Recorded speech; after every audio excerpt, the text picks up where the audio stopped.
Ever notice how people don't particularly like to be criticized? Ever have your child say to you, "Dad, stop criticizing me"? Well, it sounds kind of negative, but criticism is a big part of parenting because it's the way that we correct our children, and we want it to be effective. You know, Eric, it's just getting too cold out here. Let's go inside and get a fire going. So yeah, we all criticize our kids. It's part of being a parent. A couple examples. You need to share better with your brother. You're going to have to work much harder to bring up those math scores. I don't like that tone of voice you're using with me, etc., etc. But let's think about, just for a second, why we criticize our kids. Let's think about why we criticize anyone. And let me just say here, at the end of this video, I'm going to go completely off script because I have a mystery here. I'd like to figure out who is sending me these packages, which I will open. A little one here. A whole box full of random, crazy, new, high-quality stuff.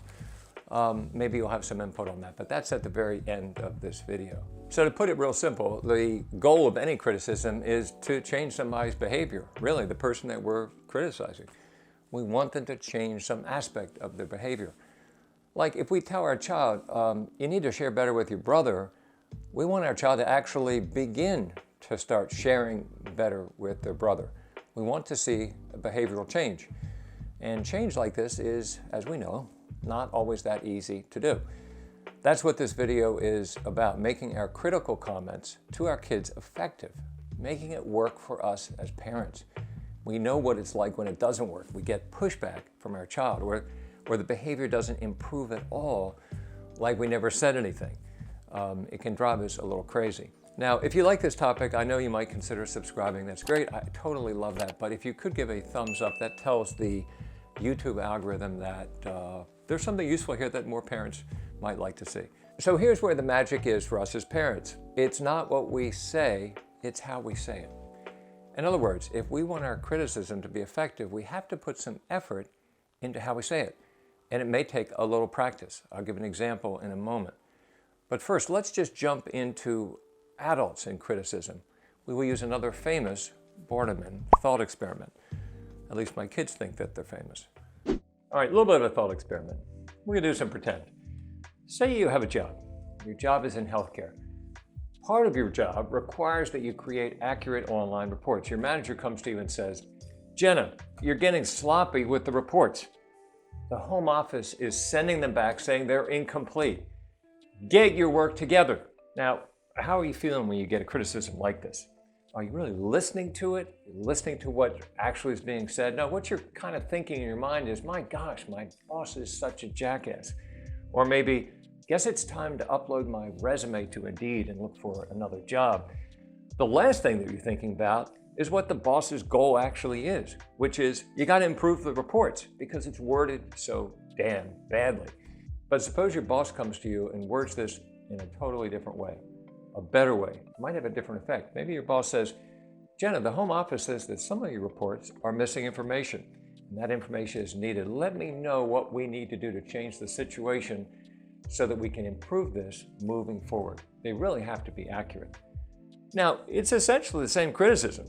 It's just worded in a different fashion, and it's likely going to have quite a different effect. You don't get as defensive. You feel more motivated to change the quality of the reports. And who knows, maybe you don't need to actually look for a new job and a new boss. So it's obvious, but what's the difference between these two? In the first, the manager just said whatever came into her head, didn't put any thought into her criticism before she opened her mouth. It's what I call lazy criticism. In the second example, your boss actually thought before she spoke. She worded the critique so that it was less threatening. The result is obvious that you feel more receptive to improve the behavior, in this case, the reports. Now, the reason I give this example about adults is that children, they aren't different beings than us. They are just younger, smaller versions. In our busy lives, it's easy for us to do exactly the same thing as the boss did. We just pop off with the first thing that comes into our head when we see a behavior that needs changing.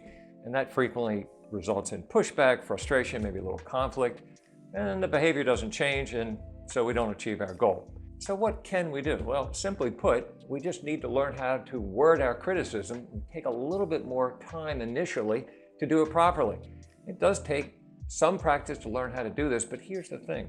Once you learn how to do it, you'll generally get less resistance, there'll be less conflict, and ultimately you'll achieve the actual goal you started off with for modifying the behavior in the first place. And that's what we want as parents. So let's just give one simple example. Let's say you have a 5-year-old, and after lunch he just kind of rockets away from the table and goes to play, and you're trying to teach your 5-year-old how to carry their dishes over to the sink. Not a whole lot to ask. Been working on this for a while, but it's turning out to be more complicated than you thought.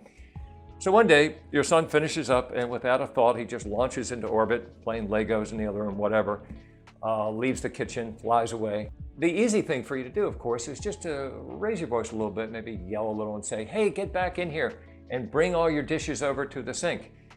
But you've been doing that for like the last week, and nothing's changing. You're just getting frustrated. What you're doing is not modifying the behavior. It's not being successful. So let's look at a different wording. On this one day, you notice your son carried his glass over, left everything else there, but at least he got the glass over there. So let's start off with a little bit of a compliment. This is what you say. Hey, great job remembering to carry your glass over to the sink. Are there some other things that also need to get taken over there?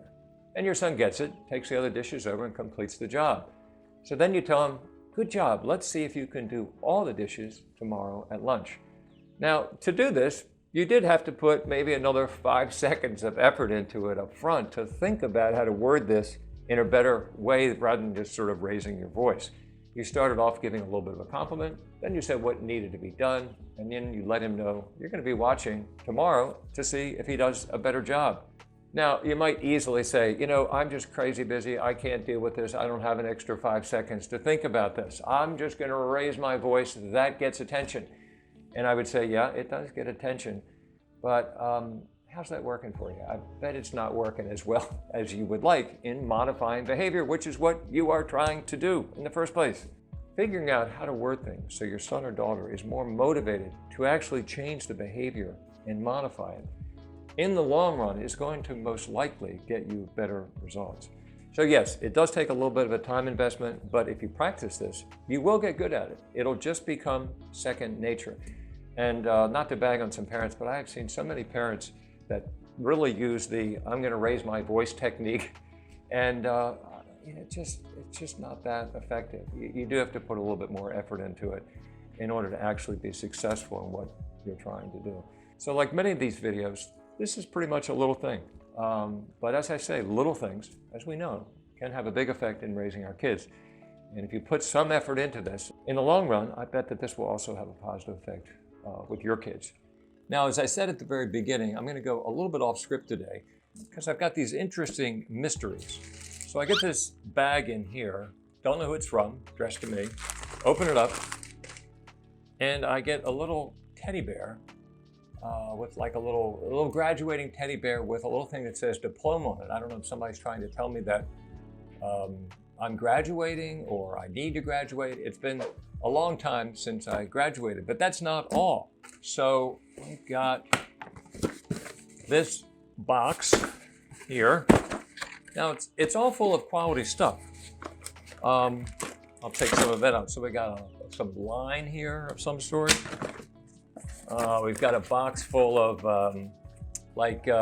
fittings, stuff like that, all sorts of other little things. I don't know what any of this stuff does. And last but not least, in the same box, to be interesting, we have a special product that removes hair, which I don't think that's really another one of my problems as well.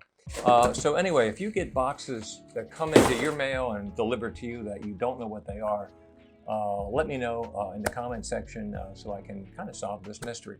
I hope you found this video useful. Let me know how it works out in the comments if you try this out. Let me know if you have any questions. And thank you for watching. I hope to see you on the next one.